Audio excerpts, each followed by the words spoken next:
Joey, it's amazing to me how often I may be riding down the road with my kids and I'll hear one of them start talking about something that they want, like a doll. I need another doll. I'm like, what? You need another doll? You got six of those things. And they don't understand the value of money. And there I am. Okay, I'm trying to teach the value of money. I'm trying to teach supply and demand. How do you do that with an 8-year-old? Yeah, I mean, the concepts are so big and so vast. How do you simplify? How do you bring it down to that level? Well, I can tell you one of the things I've tried is when you use their items, things that they get, it helps. It's not perfect, but it helps. It's kind of like, okay, well, here's what the value of this doll is. It costs $100. Now, here's what $100 will buy. And I try to give them examples of what $100 will buy. I was like, imagine if your doll cost what our house would cost, right? Our house is big. We live in it. It provides shelter to us. It gives us all space when we're here, all these different things. I said, would you spend the same amount of money to buy your doll as you would our house? Well, they would understand, no, the doll is of less value. So then we kind of get into the idea. It's like, well, what makes your doll worth more or worth less? I was like, if there's only two dolls and there's five of people who wants to buy the doll, what happens to the price? Do you think the price would go up because more people want it, or the price would go down because more people want it? And I was like, well, probably would go up. And they can understand little basic concepts like that. And Right. these are conversations that I don't know about you, but I'm having as often as I can. But I am so excited about the interview we have today with Connor Boyack because the books that he created, the Tuttle Twins, really get deep into these sort of ideas and are better with the story, not only that, but also with the pictures that come along with it. Oh, yeah. They love these books. I know you and I have sat down and gone through these with our kids. The one specifically that I always point to is The Creature from Jekyll Island. So how do you explain the Federal Reserve? I mean, even to my wife, let alone my kids. I mean, what is the Federal Reserve and what kind of effect that has on us from inflation and other things?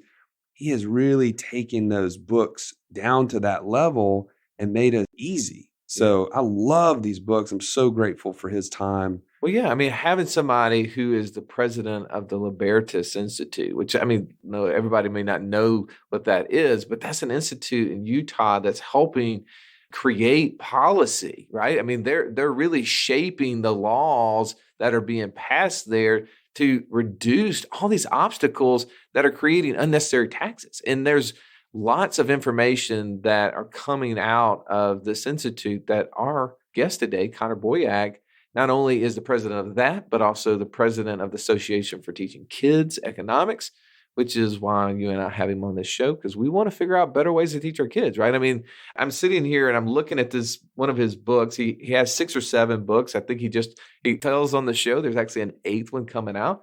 But he takes some of these really fundamental books in economics and principle like Economics in One Lesson or The Road to Serfdom or The Law or Golden Rule, some of these concepts and ideas. But I'm sitting here looking at this food truck fiasco, and it just reminded me, because he's in Utah, a couple of years ago, my brother-in-law and I were skiing out in Park City. And there's 2 different resorts that are connected, Park City and the canyons. And we were staying on the canyon side. Well, we took over this huge gondola lift over to Park City, skied the afternoon. And when we finished, we didn't want to have to take the gondola back. We wanted to ride, a little shuttle or whatever. I mean, it was 2 miles. And we go out there, and the shuttle, which is free, was going to take 30 minutes before it got back to us, right? Law free market. Yep. But there sends this big van, a cab company, if you will, and he's sitting there and he's like, I'll take you back for $25. And so that's a great kind of idea of law of economics, free, but wait 30 minutes or pay $25 for it. Well, of course, we decided to pony up $25 and get back because we were tired. Well, I'm in the back seat. My brother-in-law's in the front, and they get to talking about how Uber is taking over the market and how Uber is putting their cab business out of business. And my brother-in-law, who's a business owner, really kind of starts going back and forth on this with him. And is like, oh, yeah, well, they don't have to have the same business license you do. They don't have to pay the same taxes that you do. It's unfair that these businesses exist.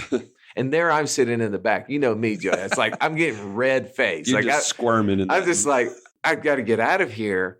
Well, this book, The Food Truck Fiasco, that he created for kids to learn about is really kind of the same concept as a real scenario that happened in Utah where the restaurateurs tried to get the lawmakers to pass laws to basically put the food truck people out of business because they were taking their business from them. Right. Very similar to where the cab companies are trying to get the Uber people out of business. I love the idea that I can go teach this because I will tell you, I took 30 minutes after we got back to our condo trying to teach my brother-in-law how that was not a bad thing. It's not Uber's fault that they have created a competition for the cab companies. It's not their fault. The problem started with government, not with Uber. Right. And the same thing with this food truck fiasco. So we won't get into that in this interview, but there's lots of concepts on how to teach our kids about money and economics that you're going to get in this episode. And you're also at the very end, Joey. Yep, you got to stay tuned. Yeah, at the very end, we're going to give away some of these books and other activity things he has for free. But you're going to have to stay tuned to after the interview to figure out how that's done.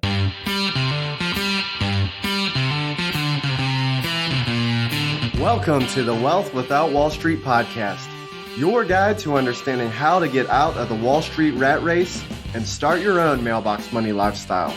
Now, don't let these handsome Southern draws fool you. These financial minds are teaching our country to enhance savings, increase cash flow, and create passive income, all without the help of Wall Street. Are you ready to break through? Now here are your hosts, Russ Morgan and Joey Murray. Well, welcome in, Connor. I really am excited to have you today. It's a pleasure to actually finally get to talk to you. I've read several of your books. I've listened to several of your podcasts. So I almost feel like I know you to some point. You know, being in Utah, Joey and I have had the opportunity over the last several years to visit with some other colleagues and friends out there and really take in the great state, which right now being February, I'm a little bit upset that I'm not there doing this podcast live and then heading up to maybe Deer Valley or Park City or something. So welcome in. Thank you so much for joining us. Hey, happy to be here. And yeah, it's actually been a mild winter up here. So the skiing isn't too great this season. But if you're an outdoors guy, you really can't beat Utah. It is beautiful. It is so awesome.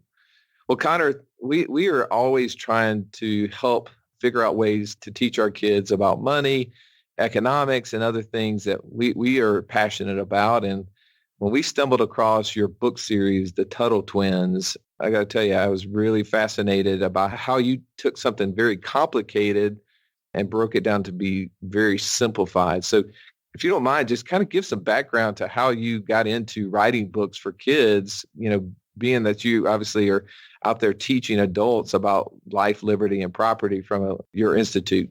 Yeah, so this all started for me just a few years ago. I'm a father. I've got some young kids, and you know, all day, every day, I'm working in these ideas. I run. So my full-time gig is I run what's called a think tank here in Utah. It's called Libertas Institute, and we are in the business of changing hearts and changing minds in favor of freedom, and we're very successful. We change a number of laws on very substantive issues, and we have a lot of fun doing it. But you know, I come home at the end of the day and I try and tell my kids, hey, here's what daddy did today, you know, and how do you distill those ideas and those projects and policies down to, you know, 7-year-old. And so I was kind of struggling to articulate the stuff I was doing. And so I went to Amazon and like, hey, you know, what's out there that, because there's books for everything for kids, right? Why hygiene is important and why being nice is important. And they're great facilitators of conversations for parents with their children to kind of have a starting point. So I was like, okay, how do you teach, you know, private property rights to a 5-year-old, or, you know, what is a free market for kids? And there was nothing. You know, I spent a week or two just kind of, there should be something. And then I realized, okay, you idiot, you talk about entrepreneurship all the time. Here's your opportunity. So I actually teamed up with a friend of mine, Elijah, who's also a father of young children, like-minded guy. And we decided to just, you know, let's do one book. We didn't do any market research. We didn't really investigate things. We just said, let's jump headfirst in. Let's see what happens. And so for both him and I, we said, maybe we'll only do one book if there's no, you know, response out there, if there's no market demand. And so for both of us, we decided to do a book based on The Law by Frederick Bastiat, which for us was a really foundational essay that helped us understand a lot of these ideas. And so we did the book, we produced it, we went to some conferences, and the response was amazing. And so clearly to us, there was a strong signal to keep going, especially because we had no competition. There was nothing like this. And so we wanted to keep going. And since then, we've now done a total of 7 books in the series, each on kind of a different aspect of free markets, property rights, economics, civics, teaching these core principles that really aren't taught in schools at all. And so we're having fun doing it. Man, so good. And the book, The Law, is so funny. I was just reading that again just the other day. And what a great book to teach on what legalized plunder is. And then to read it from a kid's version, so much more simplified. So how old are your kids? So when I started this, they were 6 and 4. And now they are 8 and 6, going on 9 and 7 here pretty soon. So we've been at this for about 3 years. We typically do a book, every 7 or 8 months is what it's working out to be. So they've been kind of the great beta testers. They enjoy, getting first access as I kind of refine the script and we work on the drawings and they have a blast. Yeah, and I want to say that really that's your target audience, right? The 6 to 10-year-old and maybe kind of bleeding either, a little bit younger, a little bit older, depending on the audience there. So that's about right, isn't it? That's exactly right. For the younger kids, they love the pictures and there's a little fun Easter eggs and maybe some of the concepts are a little over their head, but they can kind of grow into that. And then what we're even finding is like 11 to even 14 years old, these books are clearly beneath them in terms of being a children's book. But we're finding even these preteens are drawn to the book because it teaches ideas that a lot of them have never been exposed to before. So the ideas and the concepts are engaging and interesting, even if the drawings are maybe a little too childish for them. But it makes a good excuse if they've got younger siblings that they can read to, because then they can get something out of it while reading to their younger siblings. That's a good point. Those are great excuses, by the way. I've got some of those things where we listen to the Jonathan Park series. I don't know if you're familiar with that, but yeah, adventure series on Odyssey, basically, those kind of concepts. And I'll be like, let's listen to those in the car. And I'll be like, oh, man, that was pretty good. I didn't understand that way before. That was pretty simplified. Well, you're talking about, obviously, there was not a whole lot of information out there to teach kids on these concepts. Do you believe that that's purposeful? Like, who would you blame this on? Like the lack of information that exists out there. Do you feel like that's purposeful in its misinformation or lack of information, or what's your opinion on that? Well, I think it's kind of an apathy and an assumption. And here's what I mean by that. Case in point, I live in Utah, one of the reddest states. And here there is profound apathy because everyone assumes that those in our government are conservative and freedom-minded and protecting our rights. And because of this assumption, there is apathy. People they're not watchdogs. They're not carefully paying attention. They're not pushing back. Whereas, let's say everyone here in Utah was thrust into New Jersey or California, they'd be up in arms and they'd be focused and they'd be fighting. And I think it's the same way with public education. People are well-meaning, but they make these faulty assumptions that these teachers and these textbook, creators and everyone just has the best intentions and they're teaching the right things. And because of this misguided assumption, there is apathy and parents are not closely watching and they are not, over the decades have not been paying attention to the fact that things have been watered down and omitted and that their children are increasingly getting less and less and not understanding a lot of these ideas, to the point where we're graduating these high school kids who are completely ignorant about basic fundamentals that back in the day, 4th and 5th graders would have had a healthy grasp of. So clearly there's been a problem. I don't think, there's some who see conspiracy in it and some who see very, intentional dumbing down. There's a great author, former school teacher named John Taylor Gatto, Gatto. He wrote a book that I think everyone needs to read who has a parent in public school called Dumbing Us Down. Where, he talks about not so much from the intentional side, but from a systemic side. Look, this is the way schools are, and this is the way they operate, and this is why it's a problem. Not to say that there aren't well-intentioned and hardworking teachers in the system. There clearly are, but it's because we assume that teachers are great that we assume the system is okay. And in Dumbing Us Down, he really points out that even despite having these well-intentioned, hardworking teachers, the overall system is structured in a way that does have the effect of dumbing children down over the years. And so I think the byproduct of our school system today is kind of grade A or exhibit A example of the problem. And so our books really help to supplement for parents who want to counteract that and say, no, I want to make sure my children understand these things and get exposure to these ideas so they can supplement with the Tuttle Twins books and have an access or a resource to do that. That's a great point, Connor. We actually went to some of our clients and asked their opinion, like, hey, what are your questions for Connor? We want to make sure we're asking the right things. And to a certain degree, what you just mentioned is we've almost kind of abdicated our responsibility of teaching to someone else and just assumed and like you said, are kind of just apathetic about it.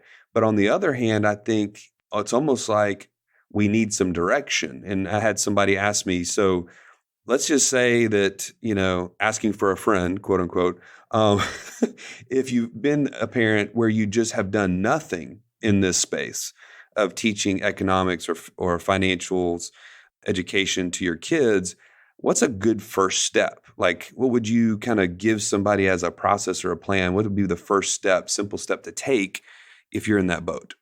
I think the hardest part for a lot of parents, certainly there's the core few who already get it. They understand these ideas and they just want to transmit them to their children. But for the most part, what you find are parents who themselves are fairly, unfamiliar with these ideas or don't have a good enough grasp where they feel that they can teach these concepts to their children. That's why a lot of parents like putting their kids in school, because you have teachers who can, teach biology and mathematics and things like that the parent may not be familiar with. And so the first part we have to grapple with is the fact that many parents feel they don't have confidence in themselves to be able to teach these ideas. So step one, certainly in most cases, would be, hey, parent, you got to really understand these ideas.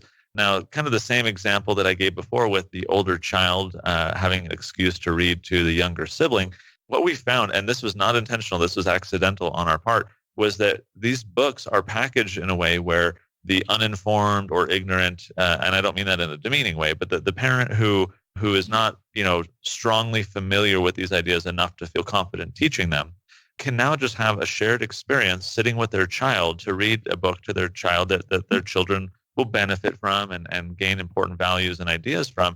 But now it's an excuse for the parent to learn as well. So the majority of our customers are not these, core free market, property right, libertarian, conservative type people who get it. It's people who might kind of share those broader values, but not really understand the ideas. So we are educating a slew of parents along with their children because together they are reading about these books, and the parents are grateful because they're like, look, I don't have to go read this, a 500-page textbook or, tome of Ludwig von Mises or whoever, Right.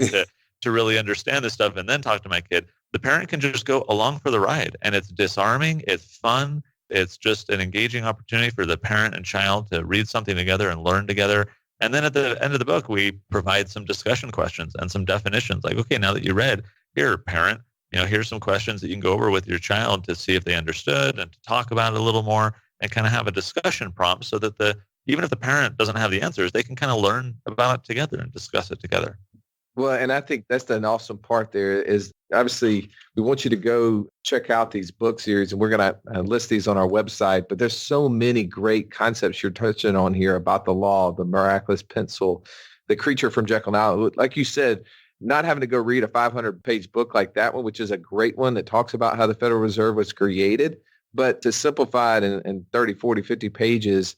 And my even 4-year-old last year when we were reading it was like, Dad, I want that monster book. Can we get that monster book out? And it's like, that's awesome that it's not just something that you read once, because that's probably a fear some people will have. It's like, well, I won't encourage my kids to learn. I don't want to go start teaching them about economics or finance. And then they're like, okay, Dad's coming over here with that book again. Get him away from me. I don't want to, they almost go the opposite direction. But I've personally seen in our family the opposite. Like they've been encouraging me to bring those books back to them. That's awesome. And I'll just add, my experience with The Creature from Jekyll Island specifically is the relief it was to be able to have you simplify the idea of inflation in a book like that for our kids. I mean, I think a lot of parents, even that do know these things, are having a hard time figuring out how to explain it in a way. And you've just really done a great job of putting it in terms and, applications that they can understand. So that definitely, that was a big win for me going through that book with my kids last year and even again recently. So Your guys' experience is shared by that of many other parents we hear from, where they say, oh yeah, we read your book, 3 weeks ago, and today we were in the car and we heard something on the radio, and my kid pipes up from the backseat, oh, that's just like we read in the Tuttle Twins book. And just having that foundation or having that context makes things a lot more relevant to the child who hears about it later. They have a point of reference in a way that speaks to them, right? It's not just you had a random conversation or, they heard about it in the news, but they didn't really digest it. Our point here is to make these ideas digestible for children so that as they go out into the world and experience and hear about things, they have that point of reference to check it against, and they have the context to know like, oh, hey, I get that idea. So now I see this application of it. I understand. Whereas without that, they might not. Connor, would you mind giving kind of an example? I know one of the latest books that's out there is The Search for Atlas. It's based on Atlas Shrugged, which obviously is like a 1,200-page book. And you had some examples in there of how the key player in the book, what happened. Obviously he was the producer, and there were some clowns and other things. Would you mind kind of taking our audience through an example so they can have just a taste of what one of your books would explain? Yeah, for sure. So, of course, the original book, Atlas Shrugged, is quite long, quite meaty. And so it is always a challenge to figure out how do you boil, these long books with tons of ideas down into a simple book. What we decided to do was make the plot based around the similar plot in the underlying book. And so ours takes place in a circus, and the Tuttle twins, Ethan and Emily, they win tickets on a radio contest to be able to participate in this traveling circus that's in town for a little while. So they're clowns. So they, show up to the circus and, hey, we're going to get trained on how to be a clown and we'll be able to perform. It'll be a lot of fun. So they're thrust into this circus environment where they find out very quickly that there's quite a bit of drama. And part of the drama is that the lead star of the circus, who is named Atlas in our story, kind of correlated to John Galt in the original book. Right. So in our book, Atlas shrugs. He shrugs off. He's the the heavy, what do we call him? The strong man, right? So he's lifting all these strong things, and he's the main attraction of the show. They advertise around Atlas. People want to come see Atlas. This guy is just crazy strong, and they love seeing what he can do. So he shrugs off the stuff that he's lifting up. He takes off, and all of a sudden the twins are like, well, wait, what's going on? Why'd this guy leave? And because he left, immediately once they start performing, the ticket sales start declining. There's not as much demand there because there's not enough being produced by the circus to sustain a healthy demand. And so one by one, they start letting people go, because they aren't bringing in enough revenue. And meanwhile, the clowns that Ethan and Emily are surrounded by, because they're learning from them and learning how to be one of them, the clowns are kind of the socialists in the story, the moochers in Ayn Rand's book. And they're led by a clown we named Krugy, who is named after Paul Krugman. Yeah. To kind of, give voice for a lot of these statist central planning ideas. And nice. So the Tuttle twins are thrust in the middle, and they're hearing from Cannonball, who's kind of one of the performers that is friendly towards Atlas's side of things. They're hearing from the clowns, and the twins are in the middle, like, well, who's right? And so they make a decision that, no, we think we need to get Atlas back. Otherwise, the circus is going to fall apart. We're going to go help Cannonball find Atlas. So they search for Atlas. Thus the name of our book, The Tuttle Twins and the Search for Atlas. They find him, and they start talking to him to say, well, wait a minute, why did you leave? Like, things are falling apart. So Atlas gives his side of the story about, look, I work so hard, and all I hear is constant criticism and jealousy, and they're trying to take away my perks, or they want the same perks, the clowns, even though they're supremely lazy and don't really do anything. I produce, therefore I consume a lot, and so we talk about consumption, production, supply, and demand in the context of Atlas explaining himself to the twins and saying, the clowns don't get it, and here's why. And so the twins become convinced to Atlas's side of things, and they hatch a little plot to bring Atlas back to the circus, save the day, and save the circus. And then there's a little kumbaya at the end where the ringmaster, who not many people know, but we fashioned him after Mitt Romney. And so the ringmaster is like this central planning, like, I'll save the day, I know how to do this. And anyway, so the ringmaster has a bit of egg on his face, and him and the clowns are, in the end, recognizing that, no, we do need Atlas back, and they do, allow him to have the rewards and everything that he so clearly, deserves and has earned. And so that's kind of the stage where we can introduce a lot of the books that Ayn Rand about, where we talk about, the right of the individual. We talk about selfishness. We talk about, as I said, supply and demand, consumption and production, the value of hard work. A lot of these ideas we can expose children to, not in text-back format, like here's the definition of selfishness, but right. They can kind of see it unfold in the context of a story that fun for them. And the drawings, of course, really make this come alive. And then, as you said earlier, then they'll read it over and over and over again. And then those ideas really seep in. Oh, that's great. I love the discussion questions that you have at the end that can really get them to start thinking through these ideas and then start applying. I mean, it whether it's like something simple, like one of the books you had was The Golden Rule. And that's a conversation I'm constantly having with my 10 and 12-year-old that are, at each other's throat, and they're not treating each other the way the other one would want to be treated. And you go through and you tell it in an illustrated story like this that they're engaged in. And then now the discussion questions at the end help them go, oh, okay, well, I see how that doesn't really play out the way I would have thought it would if I was in that role. And I love that concept of teaching our kids through books like this.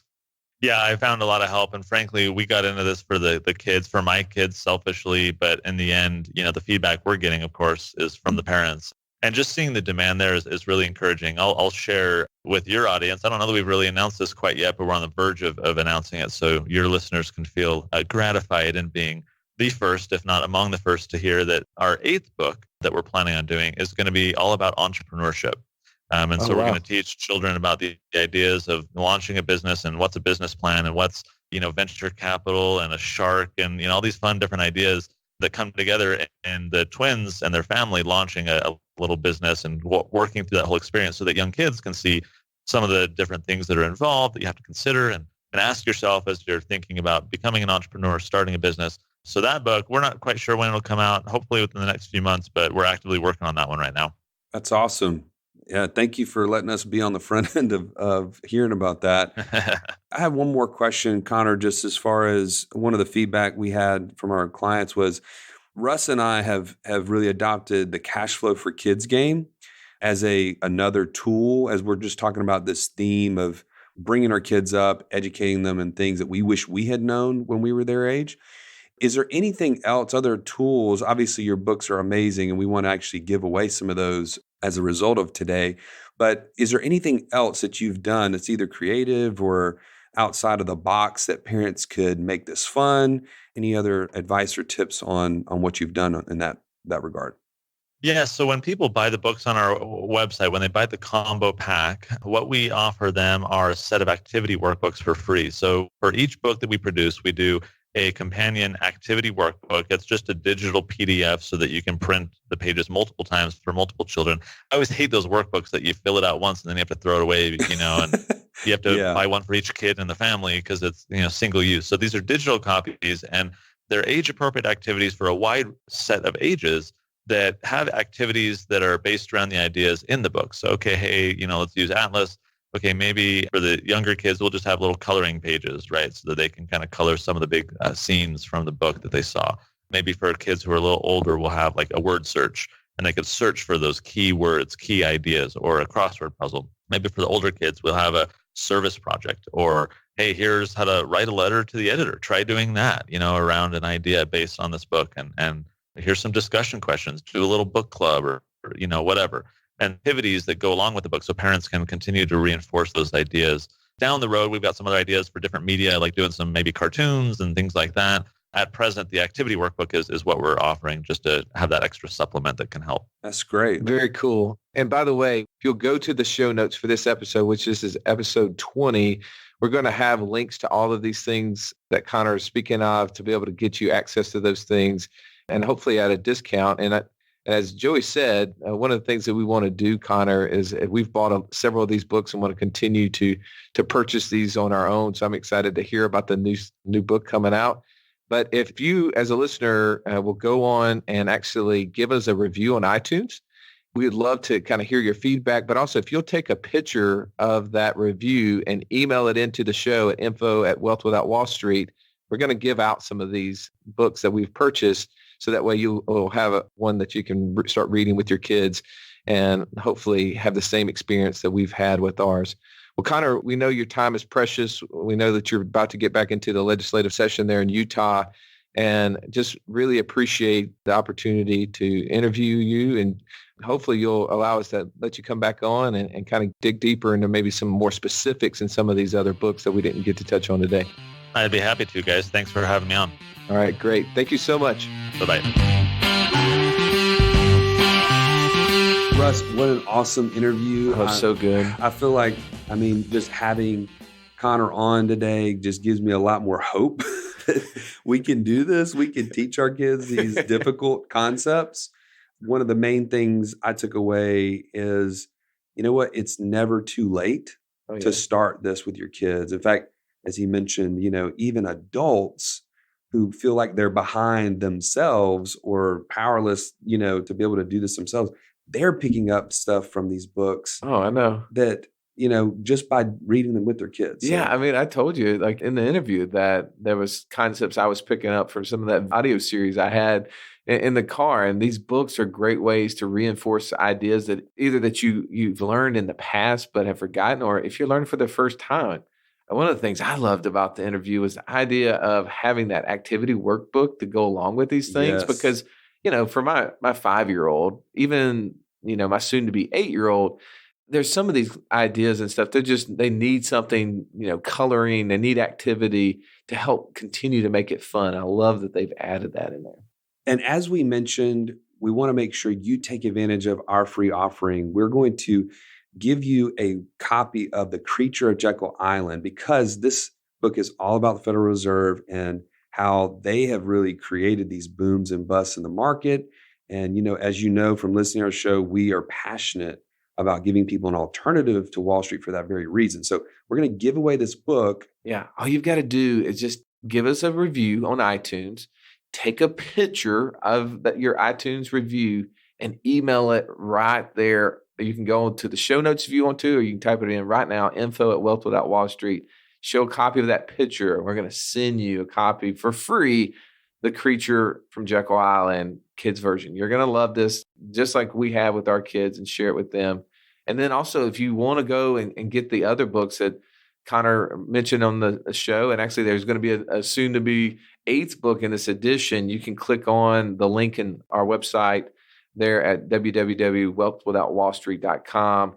And this is episode 20. Yeah, episode 20. And you're going to get a link to go to there. And there's some discounts within that link that you can take advantage of. I just hope that you'll, just like I'm going to, Joey, because I haven't read every single one of these. I've just read a handful so far. That's right. I want to just continue the learning process with my kids. And I'm just excited about having Connor back on, maybe to even dig deeper into some of these subjects. That's right. Now, this was a great interview. This was a lot of fun. We're going to get back to a little bit of some things we're really passionate about teaching people about the importance of windfalls. Like, just to put in perspective, how many times have you thought, I wish I would have done something 20 years ago? Yeah. Right? The idea, we continue to hear when people learn about these ideas that we share with them, like, man, why didn't I know about this 20 years ago? Because what they're really saying, Joey, is that I wish I had that 20 years of time of the growth on the money and all these other things that you're teaching me. But don't wait, because so many times we'll wait. We'll go, well, once I pay off this debt, then I'll start doing this. Or once this happens, then I'll start doing this. And unfortunately, we don't have that time at the end. Time starts working against us at the end instead of working with us. And the power of compounding interest, the uninterrupted growth on money, is what this new episode is about, right? And if you want to hear just a little bit about what that is, check that out right here. The question, though, is how much money would you want to be putting into something that in the future you would earn 10 times on it? Oh, as much as I possibly could. As much as you possibly could. So that's why I started thinking, well, what's one of the biggest expenses I have every year? Taxes. Okay, so I'm going to run that amount of cash through an insurance contract every single year. Well, I'm going to build up several, a high 6-figure, 7-figure number over the next 10 to 20 years. Man, when one of these opportunities that I've already put in place pays off, I'm not asking the question like that guy asked me the other day, what would you do with the windfall? Because he's thinking, I'm going to start something from scratch. Right. I'm saying, no, I'm going to take that windfall and I'm going to stuff it in here. And now I've got a contract that's 10, 20, 30 years old with all of that benefit, all of that momentum. That's huge. From day one, as if I had started it 30 years ago, which I did, but I get all the benefits today. This has been the Wealth Without Wall Street podcast. Don't forget to subscribe to the show to break free of the Wall Street mindset and begin building wealth on your own terms in places you understand so that your wealth will never run dry. See you next episode.